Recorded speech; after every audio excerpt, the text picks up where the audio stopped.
Existen dos manuales actualmente que rigen la psicología a nivel mundial, como las principales autoridades en cuanto al diagnóstico psiquiátrico. En esta cápsula les hablaré del DSM, que son las siglas en inglés de Diagnostic and Statistical Manual of Mental Disorders. El DSM se elaboró a partir de datos empíricos y con una metodología descriptiva, con el objetivo de mejorar la comunicación entre clínicos de variadas orientaciones y de clínicos en general con investigadores diversos. Por esto, no tiene la pretensión de explicar las diversas patologías ni de proponer líneas de tratamiento farmacológico o psicoterapéutico, como tampoco de adscribirse a una teoría o corriente específica dentro de la psicología o de la psiquiatría. Es importante aclarar que siempre debe ser utilizado por personas con experiencia clínica, ya que se usa como guía que debe ser acompañada de juicio clínico, además de los conocimientos profesionales y criterios étnicos necesarios. Según el DSM-4, los trastornos son una clasificación de categorías no excluyente, basada en criterios con rasgos definitorios. Los autores del manual admiten que no existe una definición que especifique adecuadamente los límites del concepto, y que se carece de una definición operacional consistente que englobe absolutamente todas las posibilidades. Un trastorno es un patrón comportamental o psicológico de significación clínica que, cualquiera sea su causa, es una manifestación individual de una disfunción psicológica o biológica. Esta manifestación se considera síntoma cuando aparece asociada a un malestar, como por ejemplo el dolor, a una discapacidad, por ejemplo el deterioro en una área de funcionamiento, o a un riesgo significativamente aumentado de morir o de sufrir dolor, discapacidad o pérdida de libertad. Existen pruebas de que los síntomas y el curso de un gran número de trastornos están influidos por factores étnicos y culturales.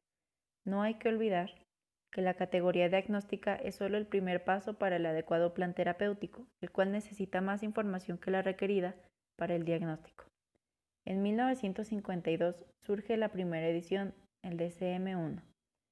Para la elaboración del DSM-4 se conformaron 13 grupos de trabajo, responsables cada uno de una sección del manual. Cada grupo estuvo constituido por 5 miembros o más y sus opiniones eran analizadas entre 5 y 100 consejeros, representantes de un amplio abanico de perspectivas y experiencias. Los grupos informaban a un comité elaborador que constaba de 27 miembros, muchos de los cuales también presidían algún equipo particular. Un aspecto importante en la realización de esta versión fue el ponerse en contacto con los equipos que elaboraron el CIE-10, con el objeto de hacer que se generara la mayor compatibilidad posible entre ambos documentos. El DSM-4 es una herramienta de diagnóstico que propone una descripción del funcionamiento del paciente a través de 5 ejes, con el objeto de contar con un panorama general de diferentes ámbitos de funcionamiento.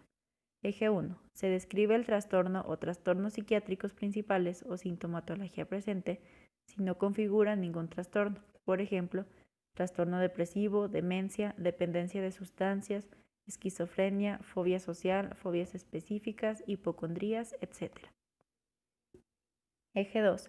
Se especifica si hay algún trastorno de personalidad en la base o rasgos de algún trastorno del desarrollo o retraso mental, por ejemplo, trastorno de personalidad limítrofe, retraso mental moderado. Eje 3. Se especifican otras afecciones médicas que puede presentar el paciente. Eje 4. Se describen tensiones psicosociales en la vida del paciente, como desempleo o problemas conyugales o un duelo. Eje 5. Se evalúa el funcionamiento global del paciente, psicológico, social y ocupacional, a través de la EEAG, Escala de Funcionamiento Global. La clasificación de los diferentes trastornos. Trastornos de inicio en la infancia, la niñez o la adolescencia. Trastornos específicos, delirium, demencia, trastornos amnésicos y otros trastornos cognitivos. Trastornos mentales debido a la enfermedad médica. Trastornos relacionados con sustancias. Esquizofrenia y otros trastornos psicóticos. Trastornos del estado de ánimo. Trastornos de ansiedad. Trastornos somatomorfos. Trastornos disociativos, trastornos sexuales y de la identidad sexual, trastornos de la conducta alimentaria, trastornos del sueño, trastornos del control de impulsos no clasificados en otros apartados, trastornos adaptativos, trastornos de la personalidad y propuestas excluidas.